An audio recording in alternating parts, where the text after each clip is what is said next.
into this aspect. But yes, besides all these entire, sequences we need in life, we need some laws to govern the smooth existence. Now, rule of law in the aspect of the liberty environment is the law should not be a weapon.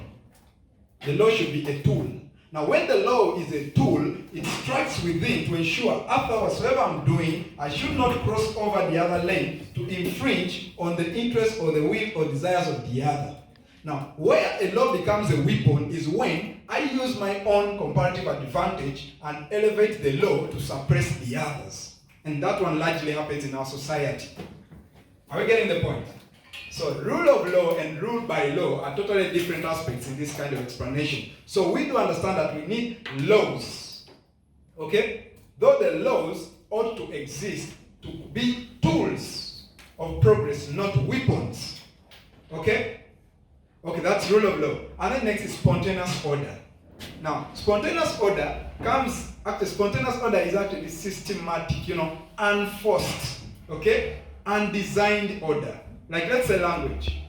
I'm not forced or there's no gun that is pointed at me to learn a certain language or to learn English. But because of the jurisdictions into the market or the demands in the market, I find myself learning a certain language or, systematically. That is the spontaneous order. You don't force it, okay? It's a voluntary, it's a voluntary progress, right? So that's spontaneous order. We don't believe in things that we force onto others, okay? Now, limited government. Now, limited government is something that gets out and tries to quake and try to panel beat a lot of our arguments. Now, limited government, in the environment of liberty, we do understand, one, we gave accolade that we need the respect of individualism, which is something very important as long as you're fashioning any element of beauty, be it as a leader, be it as an entrepreneur, you need to know that you are a pivot. As an individual, you're so much important as an ingredient in any change that happens around you. Not so. Now, when we get to the limited government, we do understand that government, in larger extent, is an institution that assumes responsibility over the policies or governance around a society, right? Now, what do we understand by limited government? We do understand that the government fine should be there, right? Though its jurisdiction should be limited. Okay? Government should not assume responsibilities that private individuals can do.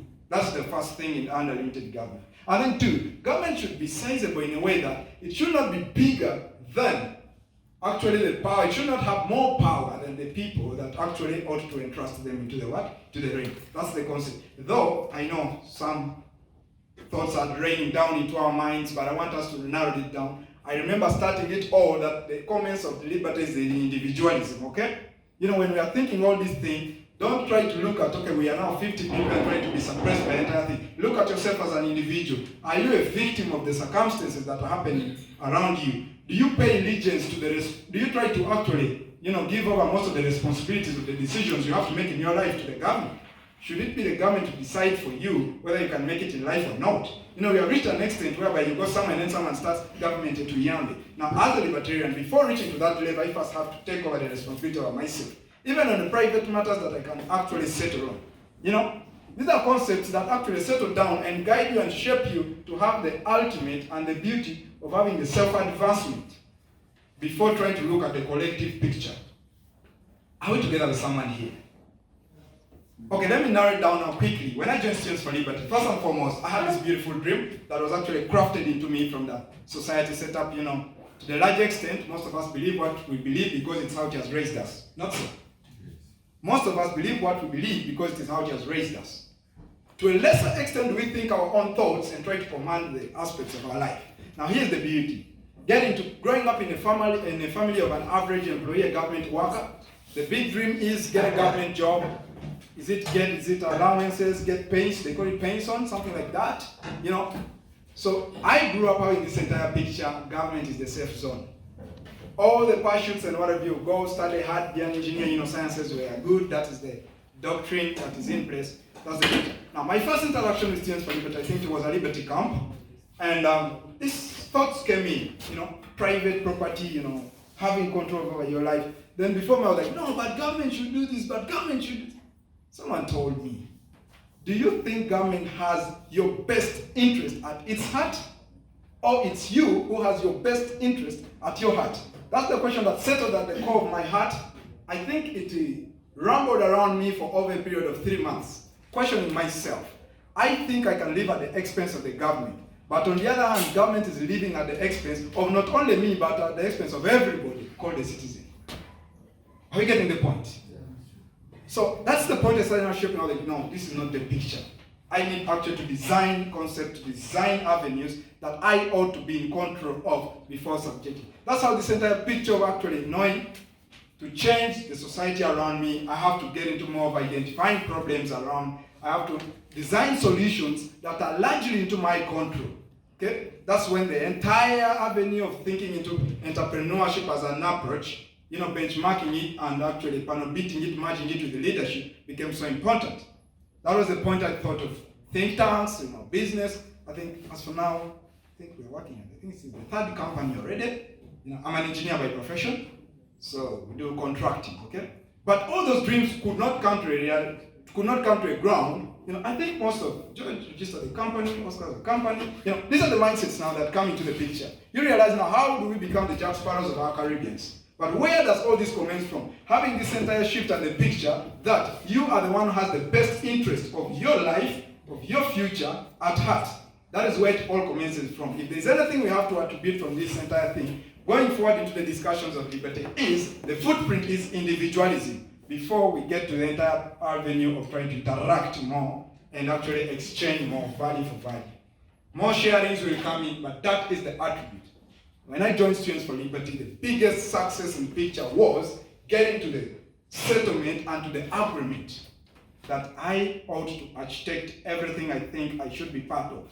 I don't need to be to morally actually compromise of footprints that are being designed by other people, whom I assume have my best interest at their heart, literally knowing that they have their own interests that I don't have control over. The only interests you can control are the interests that you fashion as you as an individual. So if we understand that life begins all around from the avenue, we were going through the book, right? From the avenue of will, because it's out of the judgments of knowing that I have my own interests. You start judging on how do I shape this entire interest. That's when you have to look down into your abilities. You don't actually look down into what the system tells you. I'm one of the person I think of. The indoctrination we get from school is we think school, to a larger extent, trains us. Actually, I decided to settle for education and not schooling. They're two different things. I try to create a line between that. Education and schooling, to me, I judge them differently. Schooling is whereby you just go through the doctrine, be a good boy, get a job, go into a system that's already designed for you, okay? And then education is more of actually get the knowledge, learn more, and actually, practice in the larger extent. Now, school is the biggest system that's in our place. 2, religion is into place. Families are into place. Now, all these are armies that are fighting against the individual self. That's you, right? That's why, as Liberty, we emphasize more on the individualism beauty. Because we understand all arrows are fashioned to that unique element. And when that unique element is frustrated, doubt me or not, all of us here will be a frustration to our society. Because the way we picture society is so much different. And the beauty of the market is we trade our differences. Why someone will pay me to go and construct is because I carry some difference he or she does not have, but she or he has a difference I can trade in exchange. Okay, so trade is exchange for value, and value is the differences we do have among us. If I had everything, if I could make my watch, if I could make my clothes, I could not trade. That's the difference individuals have from animals. We are different from monkeys because we trade. Monkeys don't. Monkeys only judge their life from getting a banana and eating it, and that's settled. As an individual, I have to dress up, I have to actually do this entire thing, but I can't do all of them by myself. I have to have a comparative advantage, which I exchange voluntarily, value for value. Thanks very much. In case of any engagements, we shall continue.